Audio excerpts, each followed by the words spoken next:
네, 이번에는 보도국 한치호 논설위원과 함께 관련 내용 좀 더 자세히 짚어보겠습니다. 안녕하십니까? 네, 안녕하십니까?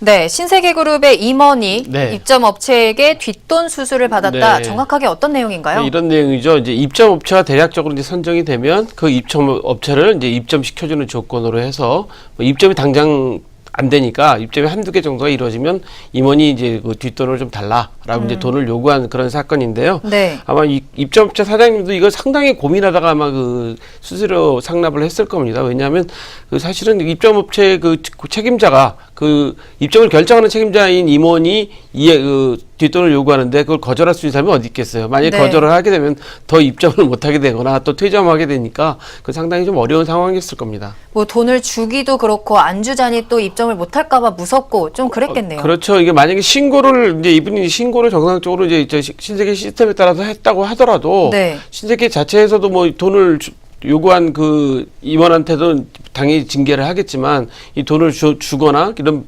그곳에서도 아마 입점에 대해서 상당히 부정적으로 생각을 갖고 있기 때문에 그 막상 당사자로서는 상당한 고민이 됐을 거고 거절하기가 상당히 어려웠을 겁니다. 뭐 신세계 그룹에서는 부정 관행을 뿌리 뽑기 위해서 그동안 많은 노력을 해왔었는데 그 수많은 시스템들이 다 무용지물이 됐다라고 볼 수 있겠네요. 예, 이거 중요한 거는요.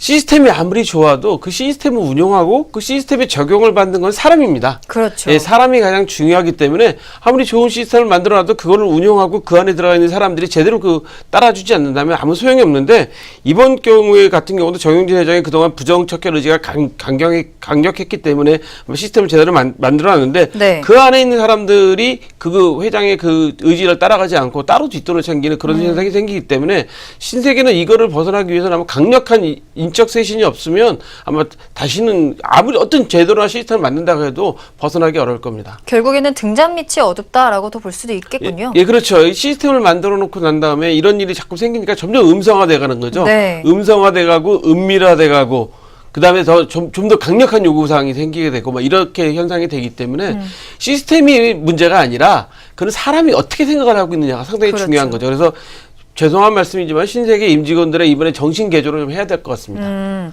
뭐 많은 시스템들을 만들어 놨다라고 말씀을 예. 하셨는데 그 중에 하나가 익명 신고 예. 시스템이거든요. 이게 제대로 작동이 되고 있나요? 이거는 익명 시스템 자체는 다 좋긴 한데 이게 네. 다른 피해를 양산할 수가 있어요. 익명성이 보장되기 때문에 엉뚱하게 전혀 상황이 벌어지지 않는 것에 대해서 또 제보를 할 수 있기 때문에 네. 요즘에 정부에 뭐 어떤 제보를 할 때도 보시면 아시겠지만 전부 다 실명 그렇죠. 인증을 받고 하게 돼 있거든요. 그거는 정확하게 죄가 있거나 정확한 제보를 받기 위해서 하는 거기 때문에 저는 익명 제보에 대해서는 그렇게 바람직하지 않다고 봅니다. 그렇다고 해서 실명을 내놓고 신고를 하기는 더 어려운 상황 아닙니까? 그렇기 때문에 이게 사람이 중요한 거죠. 네. 이게 사람이 중요하다는 말씀을 제가 다시 한번 또 드리는 이유는 뭐냐면 네네. 아무리 시스템을 익명성이다 뭐다 잘 만들어놔도 그걸 운영하는 건 결국 사람이거든요. 컴퓨터도 아무리 좋은 컴퓨터가 있어도 그걸 운영하는 게 사람이잖아요. 그렇죠. 사람이 제대로 그 소프트웨어로 활용 못하고 하면 안 되기 때문에 결국 신세계 이번 사건의 그 귀결은 저는 사람이라고 판단해야 될 것 같습니다. 뭐 정용진 부회장이 취임을 한 이후에 뭐 클린 경영을 항상 내세우면서 그걸 항상 자랑스럽게 그렇죠. 내세웠었는데 네. 이번에 이렇게 아시아경제TV의 보도를 보고 경찰에 수사까지 의뢰를 한 거 보면 굉장히 화가 많이 났다라고 볼 수 있을 것 같아요. 이거는 화가 날 정도의 상황이 아니라 네.